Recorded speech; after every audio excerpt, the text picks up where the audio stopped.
Saint-Claude a voulu répondre à cette invitation et on l'appelait de nos voeux parce que, bon, vous savez, nous accueillons tantôt les contrats aidés, tantôt des contrats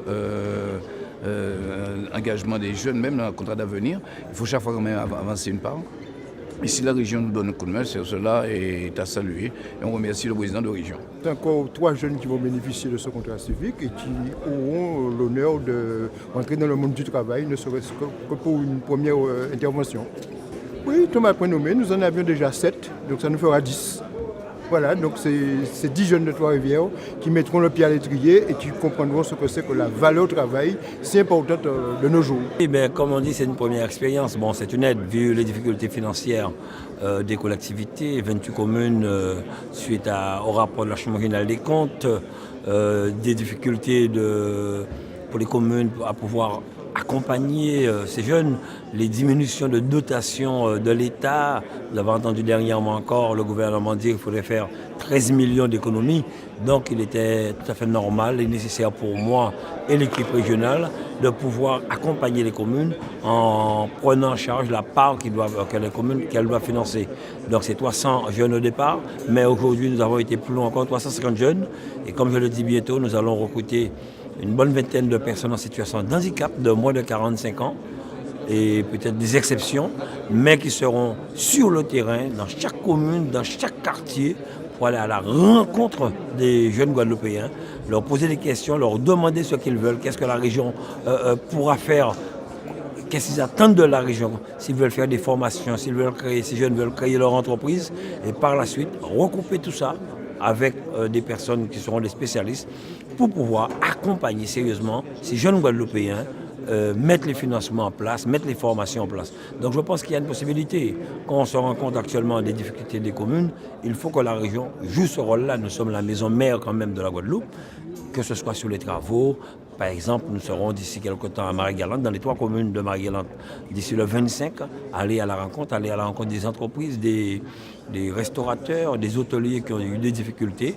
Et nous allons tenir à Marie-Galante même une commission permanente tout de suite pour prendre des décisions et accompagner Marie-Galante. Donc nous sommes sur la bonne voie. Comme on le dit, il y a un temps d'adaptation, il y a un temps pour faire l'état des lieux, il y a un temps pour préparer des dossiers, comme quand vous voulez construire une maison.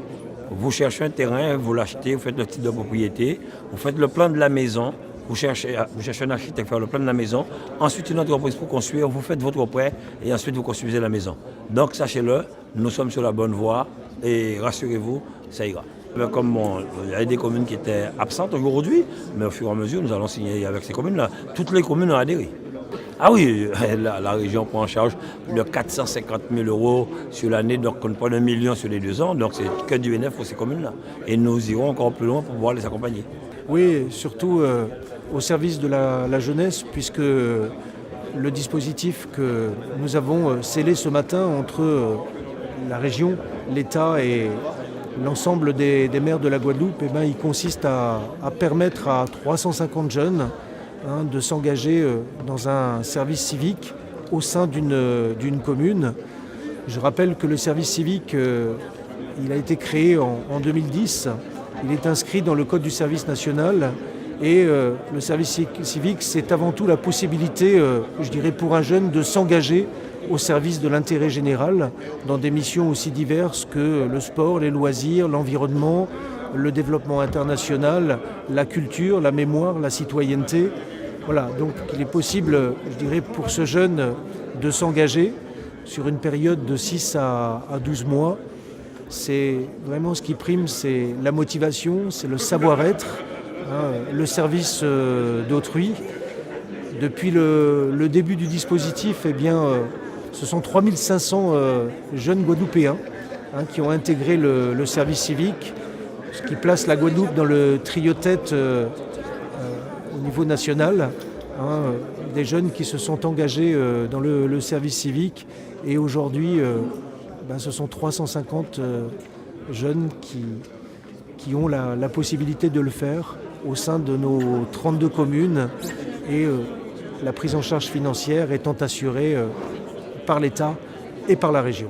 Ah oui, donc je le dis, c'est un engagement, mais qui repose sur la motivation, le savoir-être, Donc on compte sur les jeunes et les jeunes peuvent compter sur nous, mais il faut vraiment que ce soit un engagement, je dirais, sérieux.